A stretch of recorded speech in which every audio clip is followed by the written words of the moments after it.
equal to 100c, oh boy, and c then is equal to 12 100ths, okay? That's not a very fun number to deal with, but there you have it, okay? 12 100ths. Actually, this isn't so bad. This one over here is worse than this one, actually. All right, now, what's the problem we hit here? Okay, is there anything else I can pick for x that lets me solve for a? Nope. So what do we got to do? Plug in B and C. Okay, we're going to plug in what b and c are into this problem, and then pick any x we want to. Okay, what's the easiest x for us to pick? 1. Okay, 10 doesn't work. We're already 10 always cancels stuff out. We can't do 10. Right. Can't do 0. 11. 0 also cancels stuff out. 1. You say 11. 1 is actually usually the easiest number. And I would choose 1 as well. Okay, 1 is usually, generally speaking, in math. Okay, a little kind of a trick that always happens.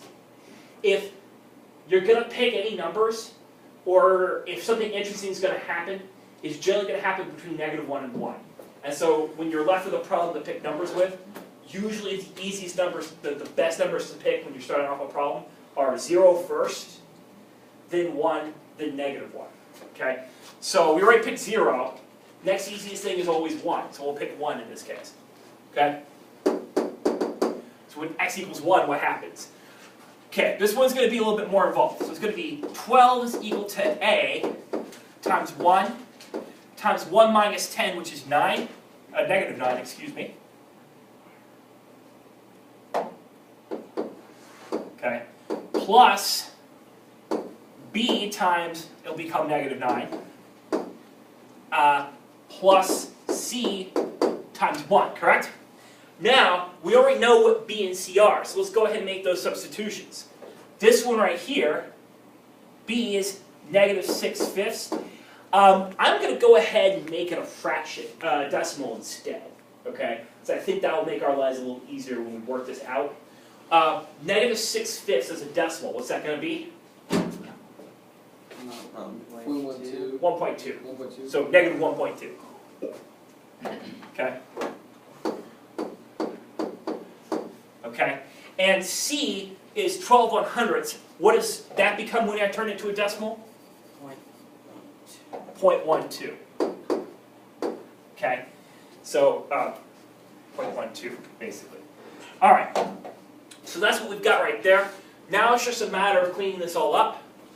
So we've got 12 equals -9a, okay, plus 1.2 times 9 is something I don't know off the top of my head. So calculators for actually should be 10.8 actually. Take that back. That is something I do know off the top of my head. Okay, plus 0.12. Okay, so that gives me 12 equals -9a plus, that's 0.12, not 12, excuse me, plus 11, no,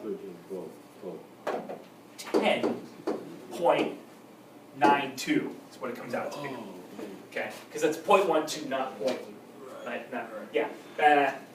All right, but that makes life easy in the end. We just subtract 10.92 from both sides.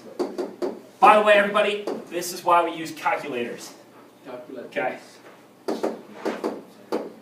So at this point here, I'm going to take over the calculator because I'm not trusting my math at this point, my mental math. Okay, so it gives me 1.08 equals -9 a. So divide that by -9. And that gives me -1.12 equals a. Okay, and we know that was 12 100ths. Okay, so we wanted to convert that back. We can. Okay.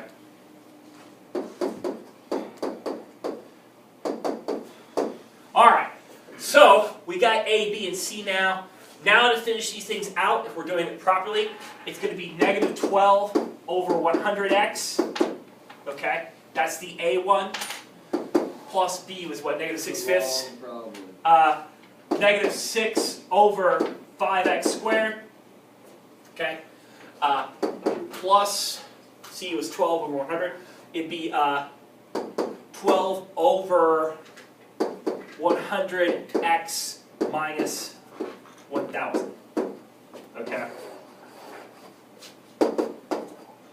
Would be what we got there. Okay. As our final answer. Yeah. Could you simplify the 12 100s to like 3/25ths and Yeah, you could do it that way if you wanted to. Absolutely. Yeah, anytime you want to. If you want to simplify something, go for it. 3/25ths works just as well. Okay. Everyone got this so far though? That's interesting. I didn't realize 3/25ths is 0.12. Huh. Usually doesn't work out that nicely. But okay. Alright. Guess that happens. Alright, good. So, that's how those clean up with. Alright, now the next one's for homework that we had from the night before, and kind of reviewing these things here. Okay. I believe I gave you what, 63, 60, what were the numbers? Anybody have them? 65, 70. 63, 65, and 70. Wait, this is tonight's one? Okay. Wet. Wet. 63, 65, and 70. Okay, so with these here now, what we're asking to do is we want to go ahead and do the partial fraction decomposition of these. And then we want to check our results algebraically by actually adding the fractions together, okay? And graphically to see if we actually get the same answers, okay, when we graph these things. That is, if I were to pop these into a graph on a calculator, if it gives me just one picture for both my answer and what I originally started with, okay? So, let's quickly do that with 63. 63 we should be able to solve rather quickly, okay? So 63, okay, we've got 1 over x squared minus 1, okay? So that should become a over x plus 1 plus b over x minus 1, correct? X squared minus 1 factors 2, x plus 1, x minus 1, okay? Separating out, to solve for a and b, we'll go ahead and quickly do that here. We'll have 1 equals a times x minus 1 plus b times x plus 1. Okay? We can play the, we can do the whole little substitution game here fairly quickly with these things, right? What number should I pick first for x? X equals 1. If I do that, I get rid of a here. That gives me 1 is equal to b times 2. So b should be equal to 1/2. What's the next easiest number to pick? Negative 1. -1. Okay. That gets rid of b, letting me have 1 equals a times -2. So that gives me a that is equal to -1/2.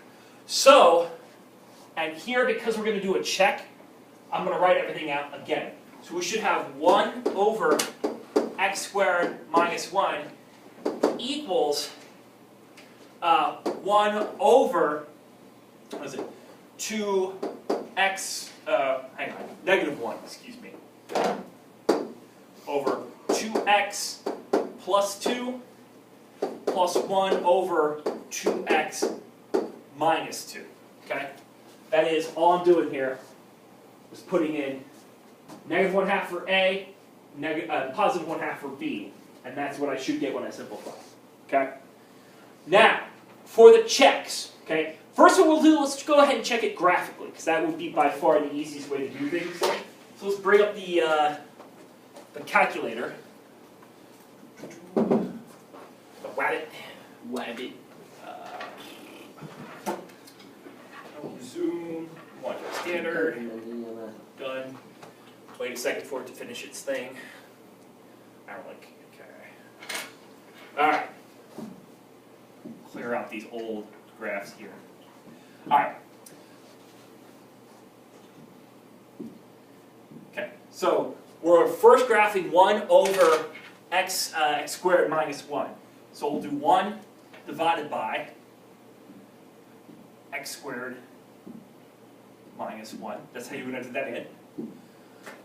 Then for the next one, we're going to do our answers. The first one was negative. Basically, we're putting our answer on the same line completely. Okay? So it's going to be negative 1 divided by, what was it, 2x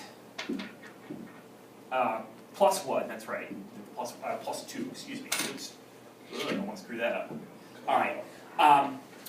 Plus, notice that I'm putting parentheses around everything. That's so the calculator reads it as a nice, nicely there. So it would be 1 divided by 2x minus 2. Okay? That should be correct. We graph it, we should only get one picture here. So it's doing its graphing thing, and one picture. I don't see two pictures up there, do you? Nope. We only got the one graph that was made, that sad ghost face looking thing. Okay? And if we wanted to confirm, we would scroll, and when we scroll, nothing changes. We're not getting a different picture, and there are two graphs here according to the calculator. It's just the pictures of the same. So, that means we did the answer correctly. Okay? So you can use the calculator to basically check your work. All right? We did the correct partial fraction decomposition, confirmed by the calculator. The other way we would do it is to actually go ahead and just add these two fractions together. Okay? If we did that,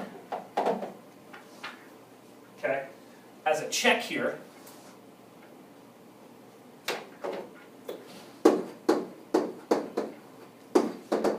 okay, it's just literally adding two fractions together. So what's going to be our common denominator here? Ignore this part here. We know our common denominator should be x squared minus 1. Okay? But we're using this modified one over here. So what's that common denominator going to be? It's the difference of two squares, so it shouldn't be that bad, guys. Okay. It's going to be 1/2. 2x times 2x should be 4x squared. Then all the center terms drop out because of that plus minus difference, the same numbers. So it'll be 2 times negative 2. So it should be minus 4 like that, all over. And on top, we're going to have minus 1 times this right here. That gives us minus 2x plus 2, and then plus, multiplying opposite, 2x plus 2. So when we add those fractions together, that's what we should get as our first step. We clean up these numerators.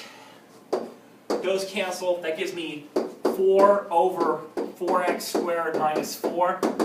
What can I cancel out? The 4's. Basically, that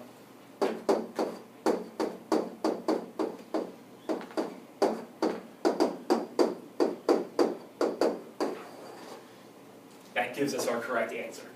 Okay? Everyone see how that works? Okay. So, when you're checking, okay, definitely when you're checking these things, ignore what you originally started with and treat this as a separate problem. You're just going to add those two things together and work it all out and simplify it down and see if your answer at the end is the same thing as what you started with, you know you did it correctly. Okay? Don't make assumptions, though, of how these things work. All right? Any questions on how that works there? All right, good. So, 65 and 70, those are the other two. We don't really have enough time to do those. We only got about 3 minutes left of class here. So basically, just you guys are off the hook. I'll get the rest of the class tomorrow on the board or something. Okay. Does everyone have a good handle on how this partial fraction stuff works? Okay.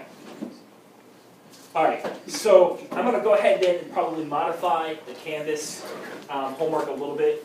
I had us doing this for 3 days, and I don't see that being necessary. Tomorrow, we'll probably start looking at something new. We'll do like 1 or 2 of these at the beginning of class tomorrow, and then move on to something new. Okay, that way we're not languishing on the same topic. I still, everybody, intend to give you all a quiz on Friday. Okay, very, very short, 1 question, just doing one of these in class. Okay? Make sure we're all on the same page. All right, everybody, we're good.